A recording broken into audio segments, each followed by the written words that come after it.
by community rules. Enough with that. I think we know that no matter what we do, we're gonna break some rule, some unidentified rule in the system. Oh buddy, oh buddy. Anyway, good morning everybody. Good morning everybody. It is a beautiful day here in possibly the last cool place in California. Oh buddy, oh buddy. Anyway, let me show you guys real quick. Oh man, show you guys real quick. You turn the turny duty. Look at this beautiful spot here with trees and beautiful stuff. And over there, there's a lake behind that tree. You can't see much. Can't see much from this position. It's not ideal. It's not ideal, but it feels nice, and it's a pretty good place to run my live streams from. So anyway, there we go. We're gonna do some reading today. We've got the good old Arduino here. We've got where is it? The other one. Secret Origin of Wing Chun or Young Chuen. I still don't know what the best way to say it is, but we'll just go with the flow as we do. Just keep swimming like Dory.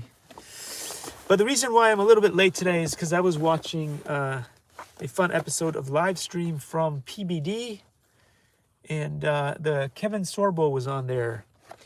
One of my childhood heroes. I used to watch, is it Hercules? I think it's Hercules. Anyway, him and Menelao running around the world, and the treacherous gods of whatever would try to get in his way and stuff. It was good stuff. I used to watch Xena or Xena or whatever as well. That was pretty fun too. Anyhow, so yeah, PBD had one of their live streams, which is nice to watch. It is the only thing that I watch these days which has politics in it, because they're very sort of low key, and they try to keep to the facts the whole time, and they don't try to push a certain agenda on your when they talk about all kinds of political stuff. So that's why I like watching them. And they don't go crazy with the what do you call that thing, the series, or the outrage syndrome or whatever that you get on a bunch of other places.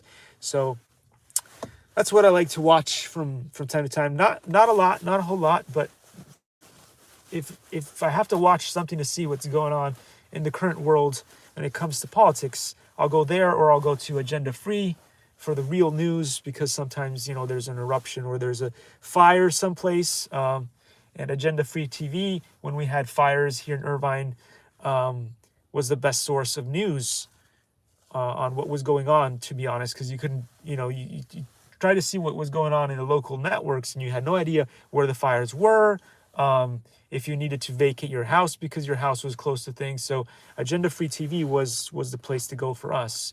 And so there we go. Those are the two main channels that I look at when it comes to politics and stuff like that.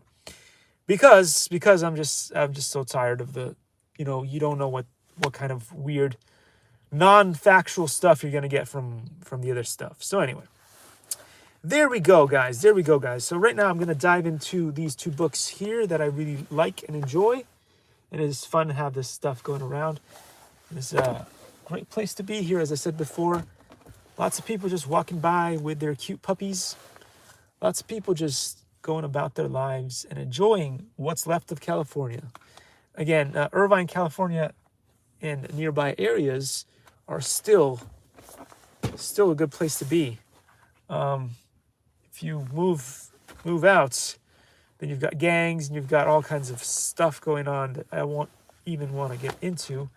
But yeah, that's why I feel blessed every day and wish that, Irvine was more of the benchmark for the rest of so many places that have just gone to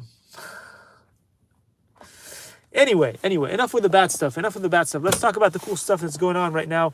Again, as I said before, these are 2 cool books that if you don't have, you can go out yourself and get. This one here, as I said before, and I've been promoting it for quite a while, it is from my teacher. I can't claim a lot of things, but I can say that I was probably the worst student in the class. That I can claim, and it is not a bold claim, but a realistic claim. But anyway, this is a cool book that I can recommend, and you can get this, as I said before, from Amazon. This one, I don't remember where I got it from, whether it was eBay, probably from eBay. I usually get most of my stuff from eBay, Walmart, sometimes Target, but that's kind of like third on the list. Occasionally I get things from Amazon, but not so much anymore because they don't have PayPal. Hey, you guys didn't want to get PayPal. I'm sorry, guys. I can't buy a whole lot of stuff from companies that don't have PayPal. It's just the way that it is. It's just how I do business. And again, I'm not the best at business. Not the best at business, but what I want to show you guys is something really, really, really, really, really, really cool. And I can't even get it out because it is humongous. And chances are that I may destroy it because it's so humongous. And here it is. Take a look at this, guys. This is a truck from Arma, and it's so big and heavy that I'm struggling to lift it up to show you guys how cool it is.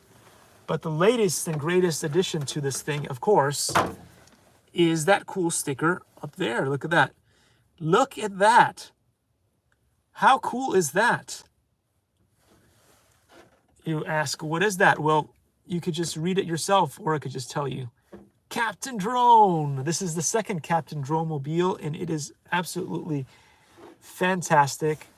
The only thing it's missing is drift tires. I need to get some drift tires for this thing because I have taken it to the field to do some really good stuff, and it goes really fast. Very cool out of the box. And again, for most people, that's going to be just enough power for you. If you want to go crazy, you can get like you can run this on a bunch of really powerful batteries and stuff, or you can do upgrades to it. But for most people, you're gonna have a great time with this as is. I could do donuts thanks to gravel and stuff. And look at that, I've painted the back spoiler now, so it looks even shinier and cooler the way that it is now. Because it comes, that's one of the things is it comes see-through, so you will have to do that yourselves. So anyway, take a look at how cool that is in the back. I left a little bit of see-through in there because I didn't want to completely goldenize it. But it looks really cool. Look at that. An Arma truck with Captain Drone sticker on top. I mean, it doesn't get much better than that, right? It says, don't just bash it. Sorry, don't just bash, blast. What does it say? Original Arma Motor Works and a bunch of cool stuff here. I'm not sure what that means. On the side, there's a sticker saying 243. I'm not sure if that means that this is the number 243 that have been made of this vehicle. Maybe that's what that means. I have no idea. Maybe someone with super intelligence can tell me. On the side, it says Horizon. What the heck is that? Boots and tires. And Spectrum. You can't make that stuff up. I just read that now. I've had the car for a while, the truck, the RC drift truck for a while. You can't make that stuff up. Anywho, pretty cool stuff, guys. So I thought I'd show this to you and entertain you a little bit. This thing is so heavy that I should get 2, one for each arm, and then I can be like The Rock. I probably would get some pretty strong muscles just from throwing this thing around a little bit. Ugh. Dang, it is heavy. I'm gonna put it in the back seat there. Ow, I think I twisted my arm a little bit. It's what happens when you're weak. I should do one of The Rock's training courses. Anyway, that was my manly growl for the day. That was my manly growl. Anyway, let's do some reading here. Let's do some reading here.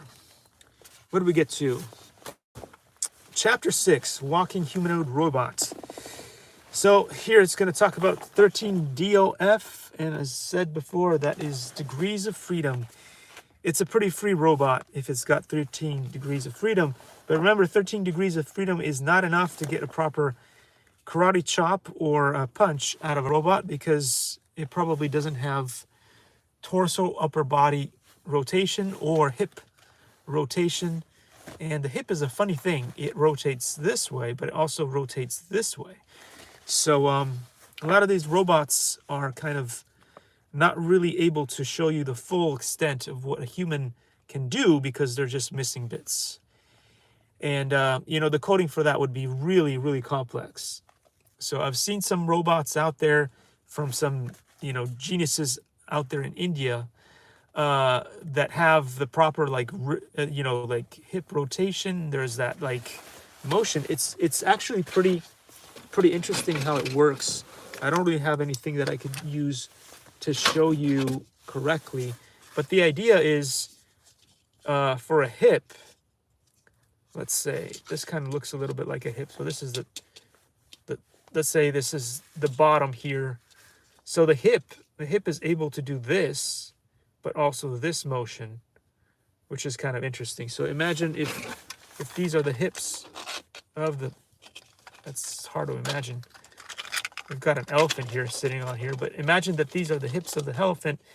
This allows the elephant to do this, shake its butt this way, but also it can do this motion here. And that is something that is usually missing in a lot of these robots that you see out there. I was planning to make one like that. I just couldn't run the coding for it. And so that whole thing kind of died a little bit quick. Anyway, so the ultimate project is to make a human-like walking robot. This next project is walking humanoid robot that walks more like the way we walk than the first robot did. The project will require a total of 13 servo motors. We will be adding a right and left knee and hand servos to the previous design.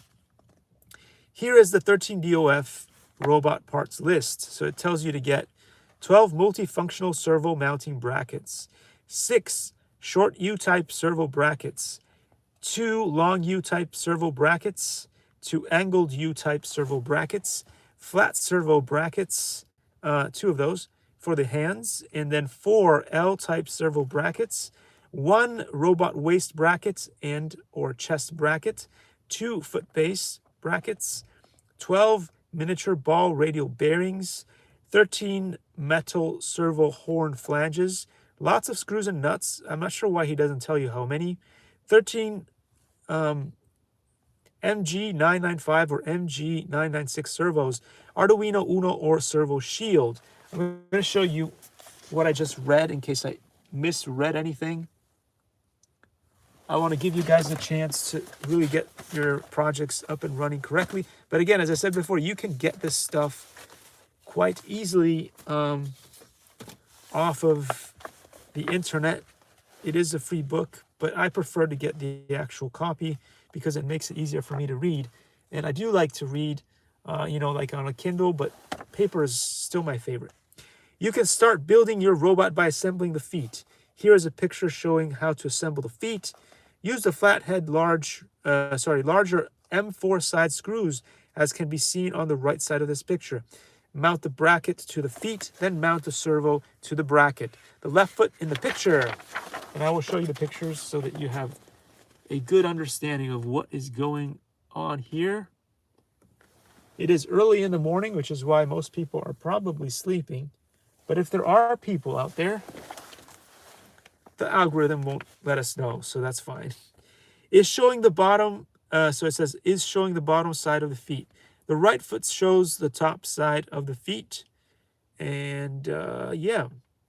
So in this picture, you have the feet that are these weird, like, rounded off rectangles with a bunch of holes in them to make them less heavy, because otherwise, if it was a full piece of metal, it would be extra heavy for no reason. You don't need that. It is a robot project. So then there's a bunch of screws and I guess nuts that go on the other side to keep the screws in place. And that's where we are now. So let's continue on. Here is what feet look like once they are assembled. The left foot shows the back side of the feet, and the right foot showing the front view of the foot.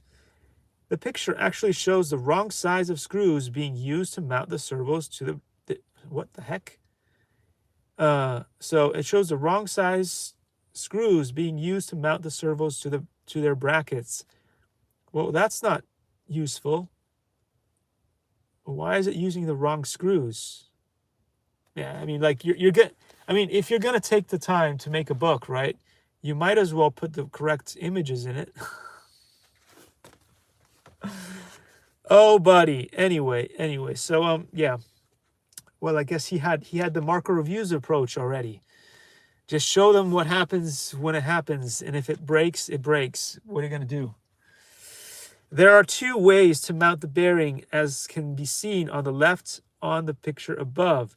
You can put the screw and bearing in first and then bend the U metal bracket over the screw and bearing. So basically what he's saying is that sometimes the screws won't go in as best as they can, but you can use brute force to bend their will into position.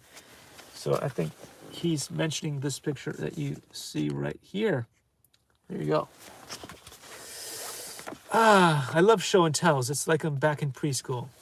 Anyway, alternate method is to use tweezers to hold the nut in place and then put the screw in as seen above. I did that a couple of times, then switched to putting the screw in before installing the servo. When I started assembling the legs, I used the wrong screws to hold the servos in place. You are supposed to use the M4 screws, a little bigger than the 632 screw, but I used the M3 screws, about the size of the 440 screw instead. I had to change all the servo mounting screws. So again, there's different ways to get things done, and you will then adapt and use whatever works best for you. In some cases, people will use Loctite, as I said before. In other cases, people won't. Again, when you figured out and finalized all the bitsy bobs and you are ready to show off your robot for your class project, personally, I would use something like Loctite. It doesn't have to be Loctite. You could use super glue, whatever you want, because Loctite smells really bad and stuff and gets... Anyway, you could use whatever you want to lock in some of those screws, because I noticed that unlike the screws you use in Arma and a bunch of other vehicles that might have a little bit of like some of those nuts or whatever, they have a little bit of padding inside with rubber or whatever. So some of the cooler things out there have those. So once you crank them in, they kind of tend to stay. With these projects here, with the robot projects, such as this stuff here that you'll see, those things tend to come loose. And so, again, if you're bashing your vehicle, sending it to the moon like Kevin Talbot, then you probably want Loctite but if you're just doing like little projects like what I do, and you're just drifting around, you have pretty good control over your vehicle, so you know how to do take jumps properly and stuff, you probably won't destroy your vehicle that much, and you probably won't require the Loctite. But again, to each its own, right? Everybody has their own way of doing things. So if you are a super basher, you might want to use that Loctite. But for these things, once you're done tinkering, you're gonna bring your project to class to show off to your friends or whatever it is, or you want to make videos with your robot. Loctite some of those bits, or make sure they're really snug in, because otherwise, while your little robot is moving around, an arm might fall off or a hip might come loose, and then you might spend a lot of times, having to redo stuff all over the place. So there you go. Also, my guess is that 4 screws used to hold the servo flange to the U-shaped bracket are supposed to be flat head screws. That is based on the quantity of screws that were provided with the kits. So it depends on which kit you bought. There's a lot of these kits that you can get on eBay, but If you got your kit from somewhere else, it might be slightly different. Micro Center is a pretty good place to go. It's probably the last standing computer store that you can get cool stuff at these days. They pretty much closed everything else down around here. I don't think we have Fry's anymore. That was the last standing for a while. Circuit City's been gone forever. Radio Shack closed down. Not recently, but you know, still a few years ago it was still around. So anyway, so depending on the kit that you get, you will have to sort of adapt and come up with your own things to make it work. So then it says that is based on the quantity of screws provided by the kit. That's what I just read. The rounded or pan head screws are for center of the flange to fasten it to the servo motor. So for the center of the flange to fasten it to the servo motor. The robot would look better if there were enough of the rounded head screws for fastening all the flanges in place. The only place that really needs a flathead screw is for holding the bearing in place. For this robot, I used the same chest piece as was used for the 9DOF humanoid robot. I did improve it a little bit with better hole placements for the hips.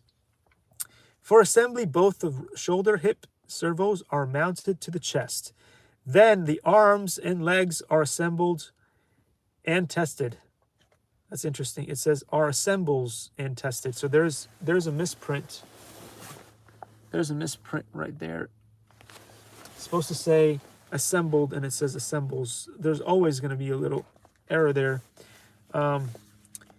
It's one of those things. It's one of those things that, you know, you will see in the modern world. You definitely need a second set of eyes, or at least a third set of eyes, to catch these little mistakes.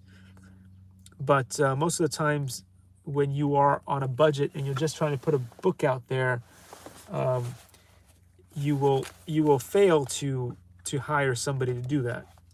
Then the arms and legs are attached to the shoulder and hip servos that are already attached to the chest. The new leg assemblies have knee joints added in the middle. Also, the hip joint now can move forward and backwards instead of moving in a circular motion. I used one long and one short U-shaped bracket for connecting from the knee to the hip. Some other designs use two short U brackets, and some designs use two long U brackets. I used one of each length to try to ensure compatibility with both of the other designs.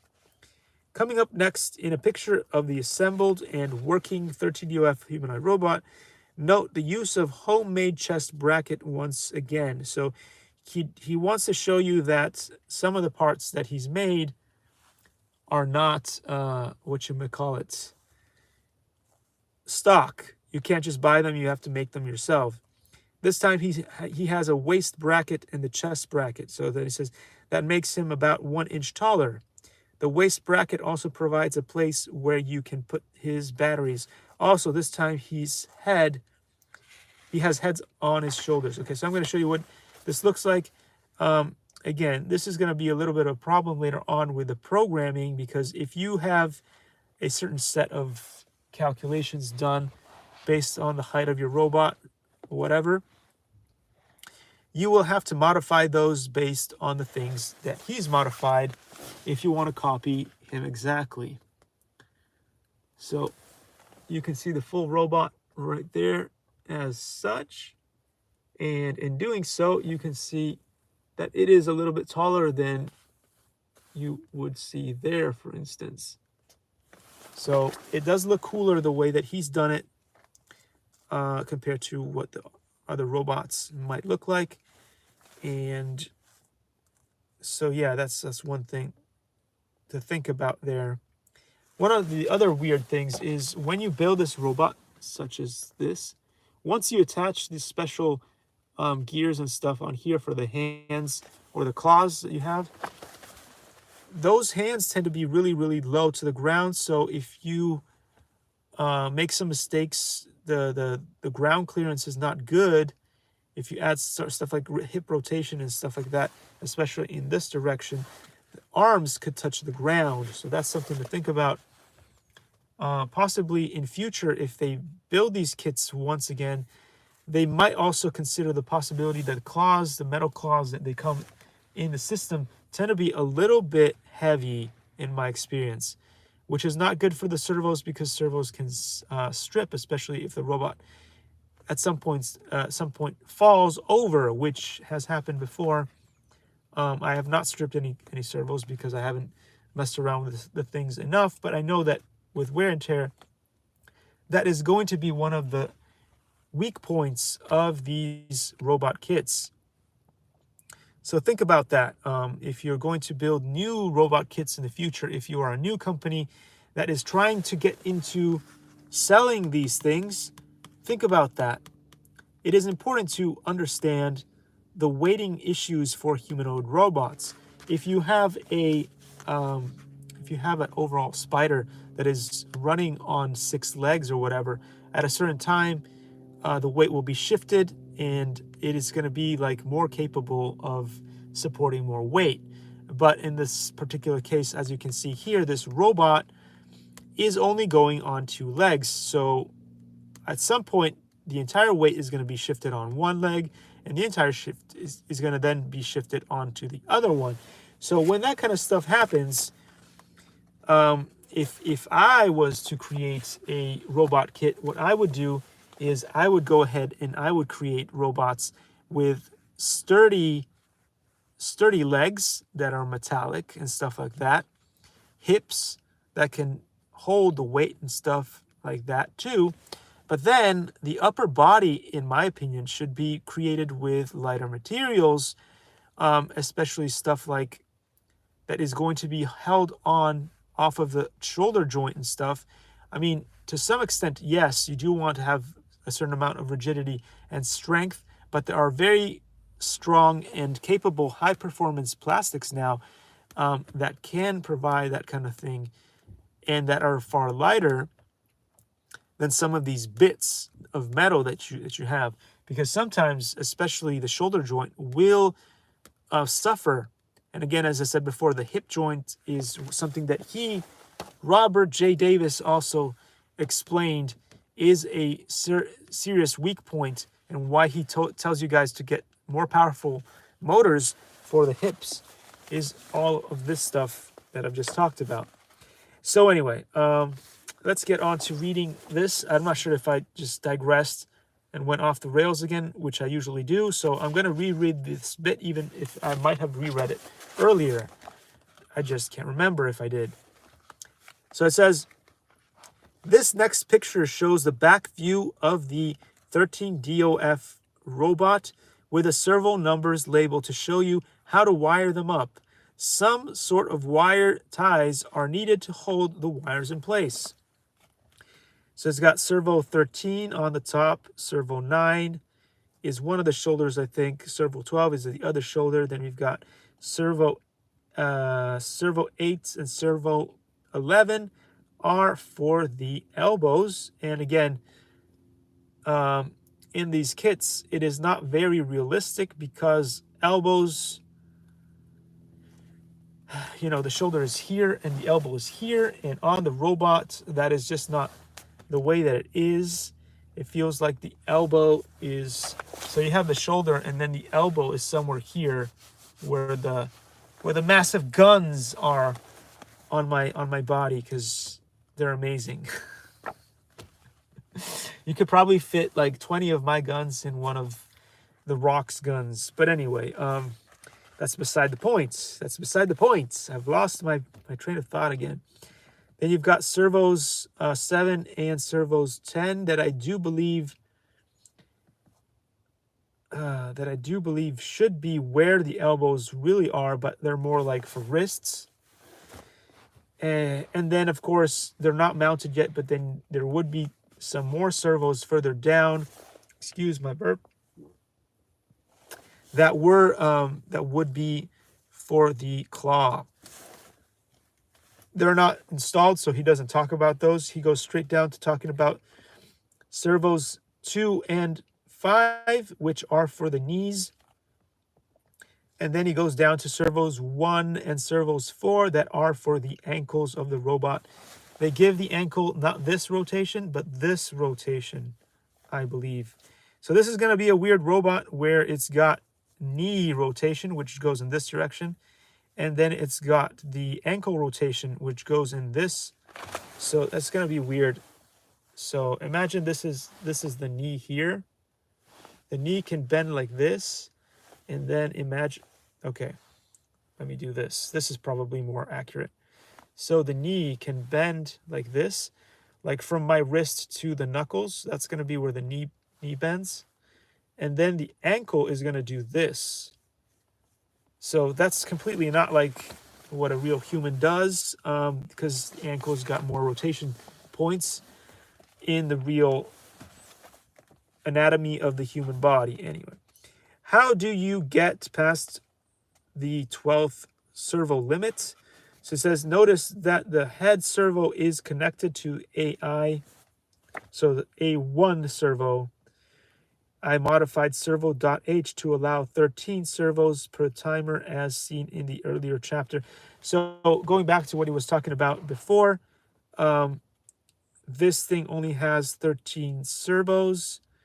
And he said that he was able to get over the 12 servo limit on probably the servo thingamajig that I can't remember. There's this card that you stick on top of the Arduino or whatever, which controls, this is in layman terms, which controls the servos directly.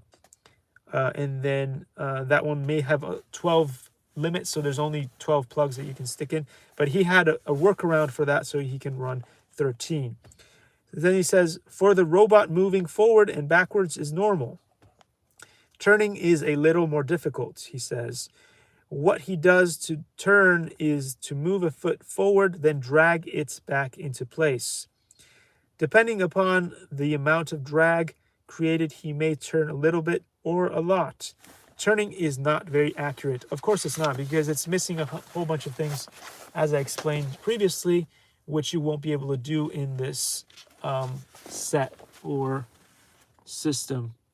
But anyway, there is a bunch of coding here that shows you the stuff. But again, this is very good and rudimentary so that you can get your bearings, wet your feet, get ready, start off in robotics. And then if you get to a very advanced bit of robotics and you want to get into animatronics and stuff like that, then you can start adding a bunch of other servos. But again, remember what I explained is, if you're going to have a humanoid robot, you want, and this is something that most companies are failing at right now, and they've always been failing at right now, is they tend to use, and this is also to cut cost, many repeated parts. And when you want to get the most out of your robot, you need to understand a little bit about physics, and a lot of people are so into their own expertise, and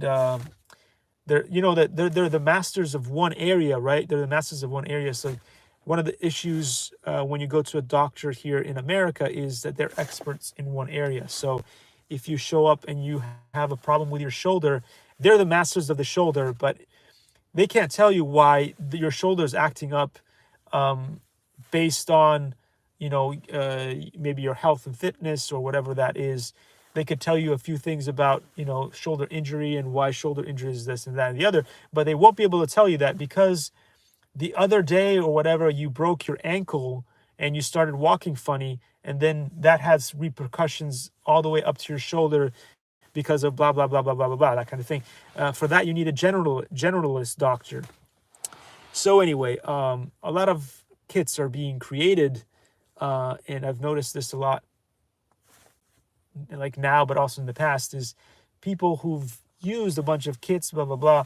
They go on the internet, they buy themselves a bunch of parts, then they call this a kit. They put it together and they just ship it off without even testing it. And I've had this issue over and over again. And when I bought the aftermarket, or like the non-official version of Plen 2, a lot of the pieces that came in the kit were just not built for that kit. a bunch of the servos that they sold in the kit were better than the ones that probably came with Plan 2, but nobody checked if they even fit within the housing of these things. So it was just like, I don't know.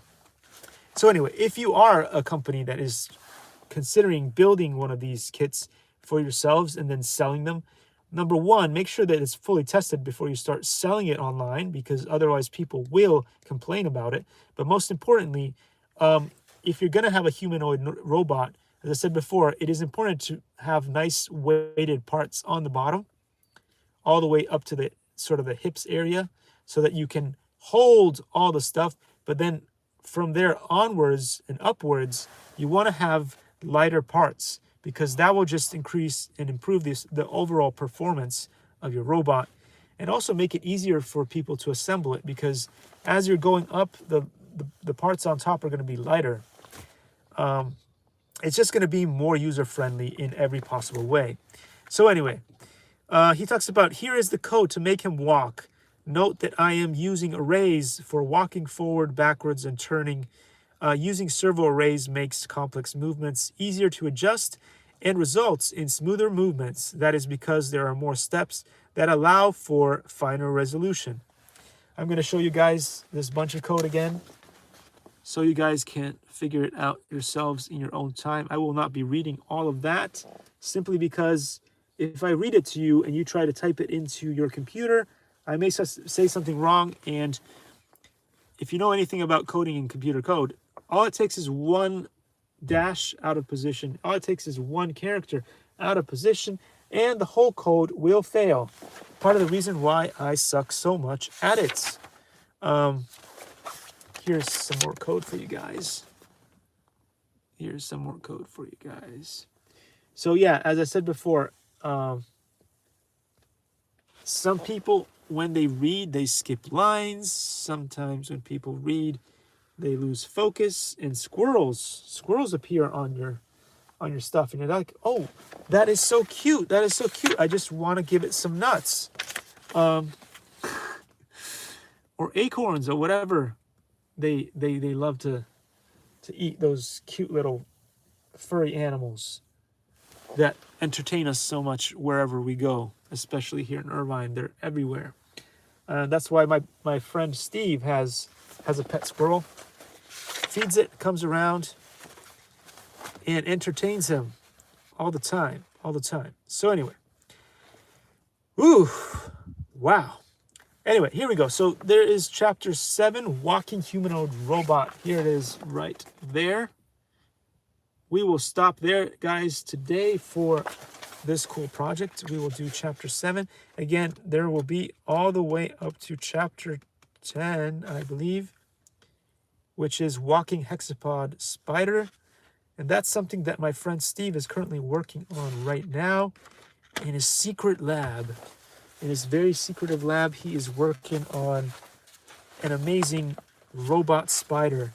And someday, when I have time and we can get things running together, I will go check out what he's doing with a crazy, amazing 3D printer.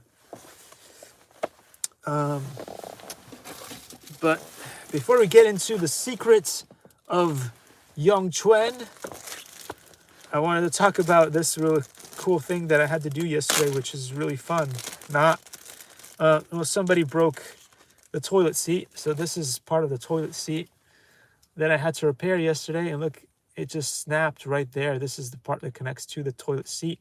And it has another bit, and it sort of hinges off, and then the toilet seat goes up and down with those two bits that we all love to sit on. Oh, buddy. Anyway, so that was something that I had to deal with yesterday. But again, it's not because it was flimsy or horrible piece of junk. It's because it was old. It's probably been there for a very, very long time. I don't even know if we changed it out when the house was purchased back in whenever. So anyway, another thing that snapped is, look, this is cool. So if you were thinking of using that to create enough torque to take these apart, because this basically connects that underneath the underneath the ceramics bit or whatever. It connects that up to keep that thing from sliding. The cool thing is in this model is it's got a hex there, because guess what happened? The first thing I did was I stripped the Phillips screw system in there. I just stuck it in there because this is plastic, not very good one. This was torqued in so tight. I don't know why I never, again, everybody's different. People will like Loctite stuff and blah, blah, blah. I don't do any of that because I know that very soon I will have to, somebody will break something in the house and I will have to replace it. So I don't torque things in too tight, just enough that they're stable. And if they get unstable, I know it, and I will just go there and I will go fix it up. But people torque stuff way too much and it stays in place. So then I stripped this one. Only one out of two. One of them was fine. The other one was over screwed. Anyway, so this is the thing that came off, and I was like, oh yeah, but don't worry, I'll just grab something and just try to, and then this didn't work. So then luckily, at least it had a hex. Otherwise, I would have had to use a drill, just drill the thing off, and then saw a bit off. It gets complicated because it's in an awkward place behind the toilet, and you have to like, anyway, plumbing, right? Plumbing. Remember, if you want to be if you want to have success in the modern world here and live in the U.S., if you live in the wrong place, what's going to happen is you're going to have to be a plumber, an electrician, and everything. Because if on whatever budget you are, unless you are making the really big bucks and you're like swinging 50K per year or 100K, or like talking about millions of dollars, you're a billionaire and you don't have to worry about anything, so you can just call plumbers and electricians and all that stuff whenever you want. You have to be an everything man. You got to wear every single hat, from electrician to plumber to butler to cleaner to gardener to driver. It's just, you got to do everything. It's just how it works. It's just how it works. If you want to live in California, like with the taxes and the inflation that doesn't exist and stuff, that because they tell you that doesn't exist. Anyway, let's get back to the fun stuff. Over here. Anyway, so it was big news for General Fang Xiuqing to return to Foshan. So all of the famous local figures with status wanted to seek martial arts instruction from him. Fang Xiuqing had vast general knowledge of different styles of martial arts from the military library, and experience that was developed through continuous application on the battlefield. Again, you can't really beat real experience on the field. You can be all theoretical stuff. Then you find yourself in a dark alley, which you shouldn't be going to anyway, but you do find yourself in a dark alley because you're stupid enough to want to test out your martial arts skills, and then you get your butt whooped. Money stolen. Head smacked into the ground, because now that's what they do. In the modern age, everybody watches MMA, UFC, where people like to stomp on your head with their feet and knees, and then stick their knee on your neck and choke you out and stuff. It wasn't like that back in the day when I used to get into fights in the street of Milan. People, understood that once you're on the ground, that's it. If you tap out, that means you're done. That's how the old martial arts used to work. You tap out, you say, okay, I'm done. You won the fight. It's over. Now they have to kill you. If you're not dead, the fight's not over until the other person is dead. Because they didn't learn that in the movies, did they? Anyway, so, drawing of Fang Xiuqing's fighting in battle. At the time, China faced many threats and urgently needed more soldiers in order to quickly train and prepare these soldiers for battle. Fang Xiuqing taught large military and police classes, kung fu crash courses. So what he did was he taught large military and police classes, kung fu classes, gong fu, if you will. He cheated. Yeah, of course he did. he taught courses to these awesome people. However, he rarely taught the large classes Ome Wing Chun as it required more personal attention and instruction from the teacher. Instead, he taught them Shaolin Gong Fu. So Kung Fu, what you will notice and what I've noticed over the years is a lot of people start their martial arts journey with hardstyle. Why? Because hardstyle martial arts, whether it's Kung Fu or it's karate or it's Taekwondo, is pretty straightforward. There's a lot of tensing that goes on. It is, for the most part, quite angular in the way that you fight. There's not a whole lot of smooth refinement in the art. Again, not saying that it's impractical, not saying that it doesn't work. None of that. Each martial art and system has value in the way that you learn it and that you use it, so on and so forth. Sometimes people think that they're gonna do like a 10-minute Tai Chi course and know how to use Tai Chi in real life combat. No, it's not gonna work for you. It's just not gonna work for you because you think you're doing one thing, and then in real life, usually brute strength and physics takes over, and the big guy with the guns, you're doing your Tai Chi and they grab you by the shirt and they lift you up and you go, oh, this is pretty cool. Look at this little guy. Hey, little guy, right? You spent you did your 2 months course in Tai Chi and you're ready to get in the fight and you've figured out, oh, I know how to use the other guy's energy against him. And then he picks you up like this and you go, hey, little guy, that's cute. I'm loving your Tai Chi moves. But you know what? I'm going to beat the crap out of you now. Anyway, so if you do want to really learn how to do Tai Chi and understand the inner workings of all that stuff, it takes years and years of practice, maybe 40 and so on and so forth. Some people finally manage to, some of them are like geniuses and it just clicks for them. But the majority of them, even those people that were supposed to replace Bruce Lee, the next Bruce Lee, DK Wu, he suddenly realized that he goes into an MMA fight, and he realizes that the second that you put on gloves, your power decreases by about 70%. So once you don't, you're wearing a glove, your power decreases about 70%. So if you did have the knockout power because you weren't wearing gloves, suddenly you're wearing gloves and you can't knock out your opponent, you're going to lose the fight.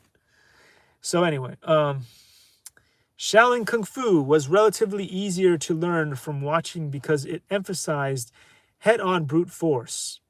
It included 10 sequential forms that contained 108 techniques, multiple recurring movements, and frame-by-frame counterattacks. These externalized forms were easier for new students to comprehend and emulate since they did not emphasize the subtle internal energy changes that accompany every movement in all directions like Aomei Wing Chun. As a result, it quickly prepared soldiers for the battlefield. In contrast, Feng Xiuqing reserved his unique advanced skills and training methods such as sticky hands to his close disciples and successors because they require much more personal attention to teach. Aomei Wing Chun emphasized reacting to opponents' momentum and motion and following the opponent's energy changes to finding openings to strike. For this reason, many people still recognize Feng Xiuqing as a Shaolin Kung Fu master. Some of his fans and students include pharmacist Mao Boliang's son Ma Zhongru, merchant Zhao Zhenxi, Hero Tea House's owner Lu Huopu, Chopstick Street butcher O.C.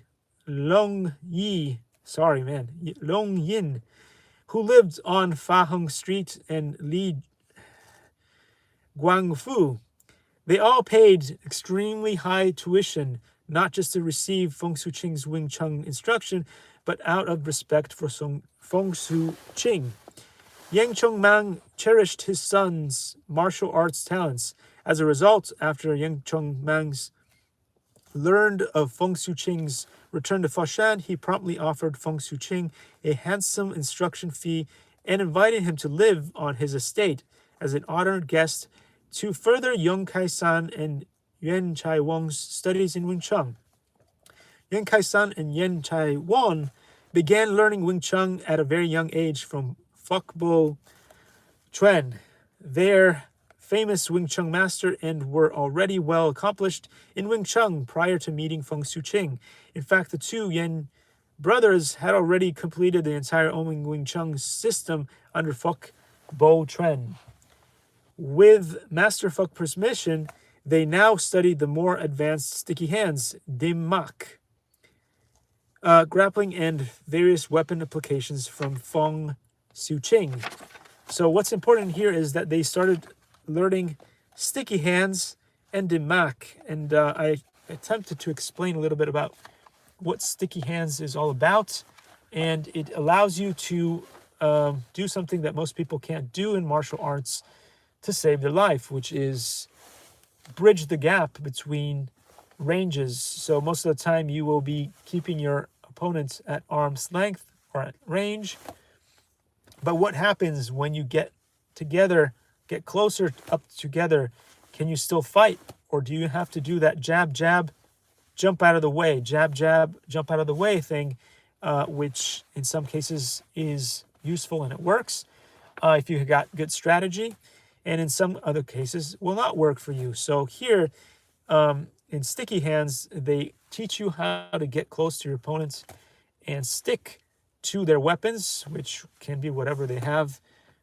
It could be just their arms, or it could just be, they may have some real weapons in their hands. But anyway, it allows you to bridge the gap and get the advantage when you're close by sort of locking them down as a spider would with their spider webs. And then once your opponent's weapons are basically engaged and they're not able to move, that's when they're able to strike and win the fight. So anyway, even though Fok Bo Chuan and Feng Suqing were both masters of Aomei Wing Chun, Feng Suqing was the more advanced practitioner because of his more thorough understanding of the techniques through constant application of these techniques in life and death situations and on the battlefield. Of course, you can do whatever you want, and it'll work well when you are simulating in a classroom, because there's no real fear going on there. There is no urgency. There is no adrenaline pumping through your body. You know that you're not really at risk. So a lot of techniques that work fine in a perfectly well-constructed environment, perfectly safe, sort of a bubble, might not work in the field when you are under stress and that awful bully is after your lunch money. All of a sudden you freeze, and your 5 years of Taekwondo in the gym start to feel like they weren't really worth anything. Why? Because now you have to really have the guts to stand up for yourself. Can you do it? And again, sometimes is it worth? What is the price of winning, right? What is the price of winning? Is it worth kicking that guy's butt when the next day he's going to show up with all his friends and kick your butt in a group? I don't know. You figure it out. I've got questions for you. I'm not going to answer any of these questions for you.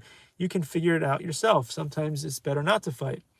Sometimes it is better to fight and to show that you are just that much better. There's going to be situations when one works and one doesn't.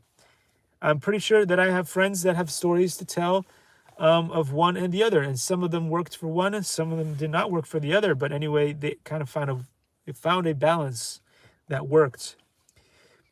So anyway, at the time, Yan Chai-wang, as the oldest son, had to commute, something that a lot of people do these days, back and forth between China and Vietnam to help run some of the family businesses. On the other hand, Yan Kai-san was able to devote more time to studying with Feng Shui Qing at home. Yuan Kai-san mainly focused on advanced applications that required one-on-one training, free sparring, sticky hands sparring, grappling, anti-grappling, and weapon sparring. These types of training demanded complete relaxation and good sensitivity because the pupil needed to follow teacher's hand and energy movements. Yuan Kai-san improved at much faster pace than others because of this one-on-one training. In addition, because Feng Shui Qing knew he was getting old, he tried his best to pass all of his skills, to his young nephew Yuan Kai-san before he passed away at age of 78. Wow, so he made it to 78, which is a considerable age, especially back in the day when there were so many wars and people could die easily in battle. And so yeah, back in the day, if you made it to 78, that was quite the accomplishment. The founder of Vietnamese Wing Chun, Yuan Kai-san's brother, Yen Chai-won, defeats 5 attackers while handcuffed. So anyway, there are a lot of things that you are able to do once you understand the inner intricacies of Yongquan that can give you an advantage over hard style martial arts. But anyway, like Yuan Kai-san, Yuan Chai-won learned Aomei Wing Chun and Shaolin Wing Chun. However, unlike Yuan Kai-san, who later eliminated most Shaolin Wing Chun from his practice, Yuan Chai-won continued to practice and teach both Shaolin Wing Chun and Aomei Wing Chun. Both the Shaolin Wing Chun and Aomei Wing Chun systems included 12 forms, and each form included 108 techniques and movements. Yuan Chai-won, and I'm going to show you his picture real quick. And there he is once again. I think there was another picture of him previously in the book. But one of the problems that you run into if you are learning martial arts, and I'm going to get to that in just one second. What we're going to do is we're going to end with this picture over here. But before we get there, I'm going to read these 2 pages real quick. So it says, Shaolin Wing Chun included the small idea form, taming tiger form, searching bridge, bilji, plum flower form 1 and 2, and the Buddha palm form. So 4-gate form, hung sak sao form, Ganying Quen, I don't know how to, wooden dummy form, 3-star partner drills, iron ring exercise, and iron palm. Meanwhile, Aomei Wing Chun included the big outside attachment form, small outside attachment form, big circular hand, small circular hand form, arrow step punch form, small idea form, searching bridge, bilji, circular step, and 18 weapon forms. So I cannot remember what the name of the form is, but the small idea form has a name in Chinese. You will see the Wing Chun form performed a lot on YouTube as well. It is not very well performed on YouTube because a lot of the practitioners just want to rush through it and make it look cool, and they focus so much on the what do you call them, the chung choi, the circular fast movements and stuff, and they don't go through all the intricacies of the turning of the wrist and how you can attack this way and attack this way using this part or the palm. They do a lot of stuff, and a lot of the stuff doesn't work unless you have proper flexibility. If you over tense, it's not working correctly. If you don't tense enough in the right places, if you don't put the energy through the wrist here towards the palm area right there, it doesn't work. There's a bunch of things that you need to go and practice, in which case you probably should go check out Grandmaster Tom Wong in Monterey Park. I'm not sure if he's still running the classes, but I think he does live classes online as well. There are live streams and stuff and things that you can sign up to. So anyway, this stuff takes a lot of work, and you need to actually practice with a wooden dummy as well as a real person, because with a real person, again, one of the issues is you might only see them once a week for training. So unless you can practice with them on a consistent basis, it's hard to really gain that sensibility and stuff that you would if you are constantly working with something that you've got an object such as a wooden dummy that you can test. And again, it depends on your personal ability to be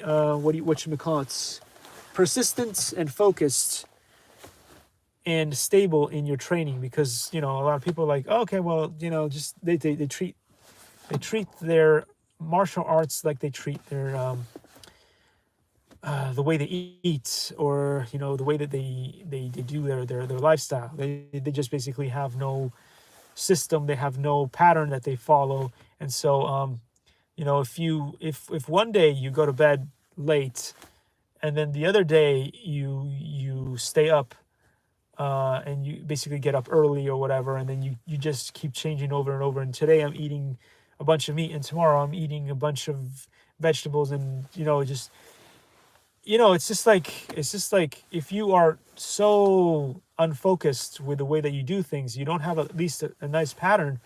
No matter what diet you do, no matter what you do in life, you're going to be scattered. You're going to be scattered across stuff. And so if you are practicing whatever it is, whether you are learning how to 3D print, or you're doing cello, or you're doing martial arts, if you cannot dedicate at least 10 to 15 minutes to that craft, even if you're trying to lose weight, if you can't dedicate 10 to 15 minutes to that craft every day, rain, shine, you're not going to get anywhere, even if you are a complete genius.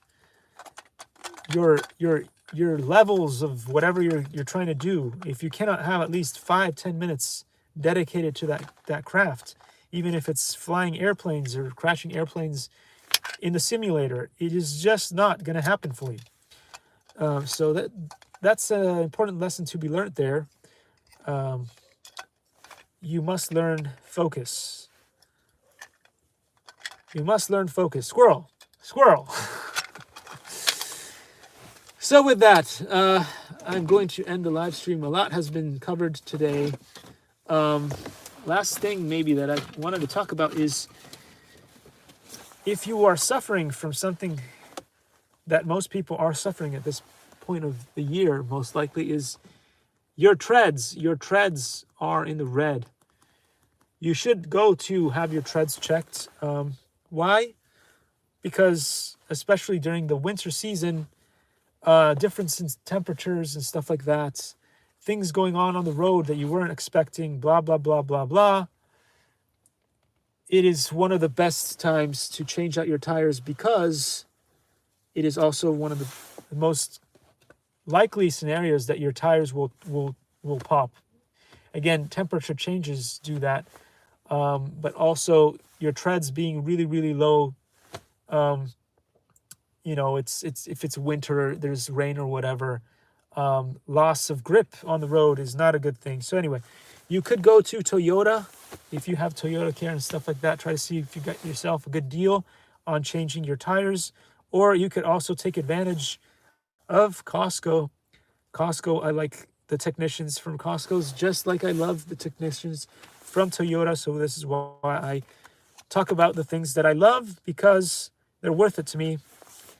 Toyota or Costco doesn't give me a dime to promote them. I just promote them because I love them. Same as everything else on the channel, pretty much. On occasion, somebody will send me a fun gift, and it is fun, and I will treasure it. And sometimes they send me something that is not so good, so I will not even show it on the channel. A lot of the stuff ends up, and I just repurpose it or do something else with it. But at the very least, I will show the cool stuff such as this. If you guys are interested and have RC cars and stuff and you want to try, I've tried so hard to find people who have 3D printers who wanted to print some of these cool things that you can print easily. and wonderfully on any 3D printer, because I've made them so that they would print on the 101 Hero, which is the worst printer in the world. So I based all of my 3D printable stuff on those things. I've created cool objects such as these with the help of lots of amazing artists. I always say that.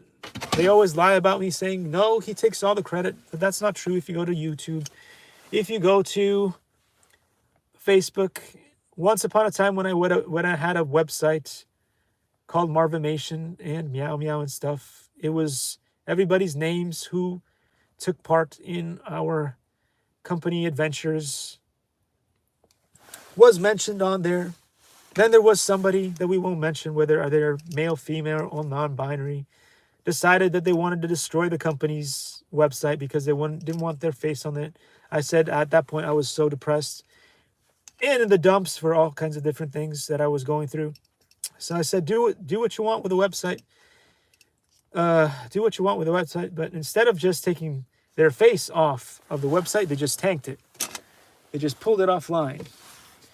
Again, that made a lot of other people who relied on the website to show off their portfolio lose out. But you know what? There's always one person that ruins it for everybody else. That is one of the main things that you need to learn about life. There's always going to be somebody out there that will ruin everything for everybody else. And you will have to live with that. And that's why most laws are made. Anyway, so if you care to download and 3D print any of this cool stuff, be more involved in the Marco Reviews channel, please let me know. I will offer these things for you to be able to download for free off of CG Trader. And that's all, folks. Thanks again for joining me on this live. I will probably see you very soon on another live stream. You can find some of these cool things on Fangs. And here's another cool thing that I love, because I love Top Gun Maverick and all that cool stuff with the jets and fly stuff. I do not have an amazing, and so I am eating my heart out, as one might put it, because some of my favorite YouTubers got themselves the most amazing, I think it's called E-Flight, Top Gun Maverick inspired F-14, I don't know. It's a Tomcat. That's all I know. And it flies amazing. It's got wings that do this with amazing new technology that they have, which is so cool. And so I am a little bit envious. Maybe someday E-Flight will send me something like that. I don't know if I will fly it, but I will have it as the backdrop of pretty much everything that I do, because it's so cool. Anyway, so there we have it, guys. This here is all that I had to say. I will see you all again, hopefully tomorrow, with chapter 7 or 8. I don't know. I lose track of these things. But anyway, squirrel. Have an awesome day, guys. Take care.